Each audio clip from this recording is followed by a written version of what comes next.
खोदा पहाड़ निकली चूहिया।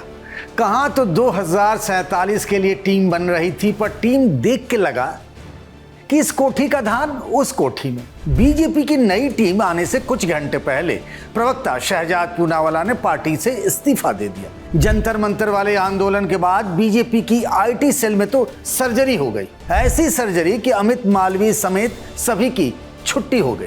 आरएसएस के राम माधव और पूर्व केंद्रीय मंत्री स्मृति ईरानी का बनवास खत्म हो गया है। परफॉर्मर माने जाने वाले सुनील बंसल और विनोद तावड़े महामंत्री बने रहे। दूसरी पार्टियों से आए रोहन गुप्ता, मनप्रीत बादल, संदीप पाठक को भी जिम्मेदारी मिली है। बहुत जल्द ही अब मोदी मंत्रिमंडल में भी फेरबदल लगभग तय है। नई टीम से मोदी के नए मंत्रिमंडल के क्या इशारे मिल रहे हैं, राजधानी में आज करेंगे इसी की बात। नमस्कार, मैं हूं पंकज झा।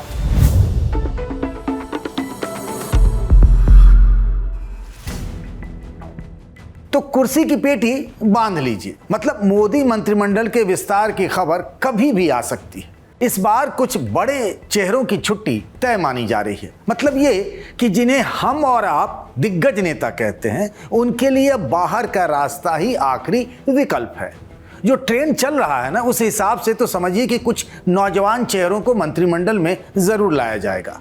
आरएसएस प्रमुख मोहन भागवत से लेकर प्रधानमंत्री नरेंद्र मोदी इन दिनों जेनजी से संवाद स्थापित करने की हर मुमकिन कोशिश कर रहे हैं। तो मंत्रिमंडल विस्तार का रोड मैप भी उसी आधार पर हो सकता है। 8 महीने बाद नितिन नवीन की टीम का ऐलान हुआ। टीम अब आएगी तो तब आएगी, तारीख पर तारीख आती रही, पर जब टीम आई तो लगा कि इस टीम के लिए क्या 8 महीने का इंतजार हुआ। और बैठकें कई सारी हुई। पार्टी की तरफ से दावा किया जा रहा था कि जैसे नितिन नवीन को अध्यक्ष बनाया गया, उसी तरीके से संगठन के पदाधिकारियों के नाम चौंकाने वाले होंगे। मतलब जनरेशनल शिफ्ट की बात कही जा रही थी। कहा जा रहा था कि राज्यों से टैलेंट ढूंढ कर राष्ट्रीय टीम में लाए जाएंगे। पर जब टीम का ऐलान हुआ तो लगा बस खिचड़ी पक गई है, या फिर कह दें कि पकाई गई है। हाँ, अमित मालवीय वाली पूरी टीम की ही छुट्टी हो गई। मालवीय वर्षों से बीजेपी की आईटी सेल का कामकाज देख रहे थे। जंतर मंतर पर छात्रों के प्रदर्शन के बाद से ये बात कही गई कि बीजेपी सोशल मीडिया पर नैरेटिव और काउंटर नैरेटिव गढ़ने में फेल हो रही है। पार्टी के कई मुख्यमंत्रियों ने इस बात की शिकायत अमित शाह से भी की थी। तो इस बार सोशल मीडिया की नई टीम आई है। छत्तीसगढ़ में पार्टी के प्रवक्ता दीपक महास्के को इसका संयोजक बनाया गया है। प्रीति गांधी, शिवानंद द्विवेदी, आलोक भट्ट और अरुण यादव को सह संयोजक बनाया गया है। हरियाणा के अरुण यादव भी कई बार अपने पोस्ट को लेकर विवादों में रहे हैं। यूपी के देवरिया के रहने वाले शिवानंद अब तक बैकरूम बॉय के तौर पर काम करते थे। अभी राष्ट्रीय प्रवक्ताओं और पैनलिस्ट की टीम नहीं आई, पर ऐसा लग रहा है कि इसमें भी फेरबदल होगा। बड़े पैमाने पर नए चेहरों को मौका मिल सकता है। लंबे समय के बाद पूर्व केंद्रीय मंत्री स्मृति ईरानी की मुख्य धारा में वापसी हुई है।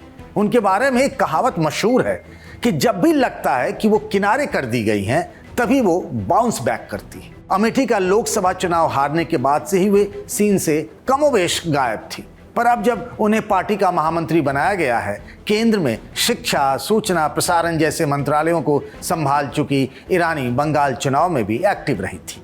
इससे पहले वो बीजेपी महिला मोर्चा की अध्यक्ष भी रह चुकी है। विवादों में रहे आरएसएस के राम माधव की भी घर वापसी हो गई।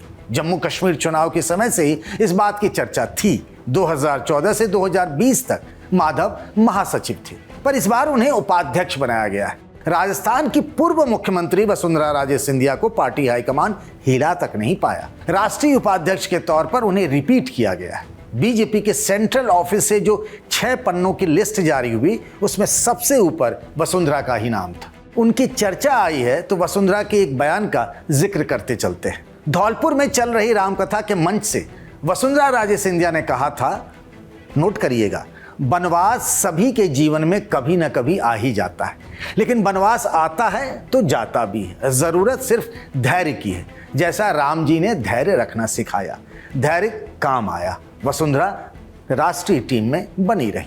वैसे राष्ट्रीय उपाध्यक्षों की टीम से कई लोगों की छुट्टी भी हुई है। जैसे लक्ष्मीकांत वाजपेयी, लता उसेंडी और सरोज पांडे। ओडिशा और बंगाल जैसे राज्यों में बीजेपी की जीत के नायक रहे सुनील बंसल अंगद की तरह पांव जमाने में कामयाब रहे। वे नई लिस्ट में भी राष्ट्रीय महामंत्री हैं और उनके साथ उनके सीनियर विनोद तावड़े भी, जो महाराष्ट्र से आते हैं। तावड़े बिहार के प्रभारी रहे हैं। जब उनके नाम का ऐलान हो रहा था तो वे बीजेपी दफ्तर में अपने कमरे में ही थे। वहीं मिठाई आई और फिर मुंह मीठा कराया गया। राजधानी में हमने आपको बताया था कि सतीश पुनिया पर अमित शाह की विशेष कृपा हो रही है। सिक्किम के राज्यपाल ओम माथुर के यहाँ एक वैवाहिक कार्यक्रम में अमित शाह ने उन्हें अपने पास बुलाकर लंबी बातचीत की थी। राजस्थान के प्रदेश अध्यक्ष रहे सतीश पुनिया ने हाल में बिहार बंगाल के चुनाव में भी अच्छा काम किया था, जिसका उन्हें इनाम भी मिला। राष्ट्रीय महामंत्री बन गए। हरीश द्विवेदी यूपी के बस्ती से लोकसभा का चुनाव हार गए। हालांकि इससे पहले वो 2 बार सांसद भी रहे, पर संगठन में काम करने के उनके अनुभव के आधार पर उन्हें भी राष्ट्रीय महामंत्री बनाया गया है। वैसे तो मोदी मंत्रिमंडल में या फिर बीजेपी के 240 लोकसभा सांसदों में एक भी मुस्लिम समाज के नहीं हैं। राज्यसभा में भी यही हाल है, पर संगठन में 2 मुसलमानों को जगह दी गई है। अलीगढ़ मुस्लिम यूनिवर्सिटी मतलब AMU के वाइस चांसलर रहे तारिक मंसूर उपाध्यक्ष के तौर पर रिपीट किए गए हैं। दूसरा नाम बासित अली का है, जिन्हें लखनऊ से दिल्ली लाया गया है। वे अब तक यूपी में पार्टी के अल्पसंख्यक मोर्चा के अध्यक्ष थे। अब राष्ट्रीय मोर्चा की जिम्मेदारी उनको मिल गई है। मंत्रियों की लिस्ट में मतलब जो 16 नेताओं का नाम है, बस एक ही अनिल एंटनी रिपीट हो पाए। वे कांग्रेस के वरिष्ठ नेता AK एंटनी के बेटे हैं। नितिन नवीन ने अपने साथी और दिल्ली यूनिवर्सिटी में असिस्टेंट प्रोफेसर स्वदेश सिंह को भी राष्ट्रीय मंत्री बनाया है। इनके बारे में कहा जाता है कि अध्यक्ष के भाषण के लिए ये इनपुट देते हैं। कभी अरविंद केजरीवाल के करीबी रहे पंजाब में पार्टी का संगठन देखने वाले संदीप पाठक भी राष्ट्रीय महामंत्री बने। पंजाब चुनाव को देखते हुए उन्हें यह जिम्मेदारी दी गई है। बुलंदशहर से बीजेपी के लोकसभा सांसद भोला सिंह का नाम भी इस लिस्ट में है। जैसा हमने शुरुआत में कहा था कि इस कोठी का दान उस कोठी में किया गया है। तरुण चुग अब तक पार्टी के राष्ट्रीय महामंत्री थे। राज्यसभा का सांसद बनने के बाद संसद की कैंटीन में साथी सांसदों को अमृतसरी छोले खिला रहे थे। महामंत्री से हटकर अब उन्हें बीजेपी के सेंट्रल ऑफिस का इंचार्ज बना दिया गया है। बिहार के ऋतुराज सिन्हा मंत्री थे, उन्हें मोर्चे का ज्वाइंट कोऑर्डिनेटर बना दिया गया है। बीजेपी की फिक्र यूथ को लेकर है, उनके बदलते मिजाज को लेकर है, तो तेजस्वी सूर्या को हटाकर अब डॉक्टर हेमांग जोशी को युवा मोर्चा का अध्यक्ष बनाया गया है। हेमांग बड़ोदरा से लोकसभा के सांसद हैं। 2024 का लोकसभा चुनाव था। रंजनबेन भट्ट बड़ोदरा की सांसद थी और उन्हें टिकट देने की घोषणा भी पार्टी ऑफिस की तरफ से कर दी गई थी, पर अचानक से उनका टिकट काटकर हेमांग को दिया तो लोगों ने समझा कि हेमांग कौन है। यूपी से राज्यसभा के सांसद अमरपाल मौर्य को ओबीसी मोर्चा का अध्यक्ष बनाया गया है। बिहार के नितिन नवीन अध्यक्ष बने हैं तो सब वही अपने साथ ले गए, इसीलिए बिहार से इस बार बहुत ज़्यादा नेताओं को टीम में जगह नहीं मिली है। जैसा हमने आपको शुरू में कहा था कि संगठन में जो नाम आए या रिपीट हुए उसमें कोई भारी भरकम या फिर चौंकाने वाला नाम तो नहीं ही आया। उसकी वजह ये थी कि उस चेहरे के आगे नितिन नवीन कहीं हल्के न पड़ जाए, मतलब उनको कोई ओवर शैडो न कर ले। पर प्रधानमंत्री नरेंद्र मोदी के सामने ऐसा कोई धर्म संकट तो नहीं है। वे सबसे सीनियर हैं, 12 साल की सरकार है, कई चेहरे लगातार रिपीट हो रहे हैं, तो एक फटीग फैक्टर सा आ गया है। मोदी मंत्रिमंडल में नए लोग आएंगे, नौजवान और कुछ चौंकाने वाले नाम आएंगे, तो लोगों का भी सरकार को देखने का नजरिया बदलेगा। आपको क्या लगता है कौन अब इधर आएगा, मतलब मंत्रिमंडल में, जो इधर नहीं आ सकेगा? बताइएगा जरूर कमेंट बॉक्स में।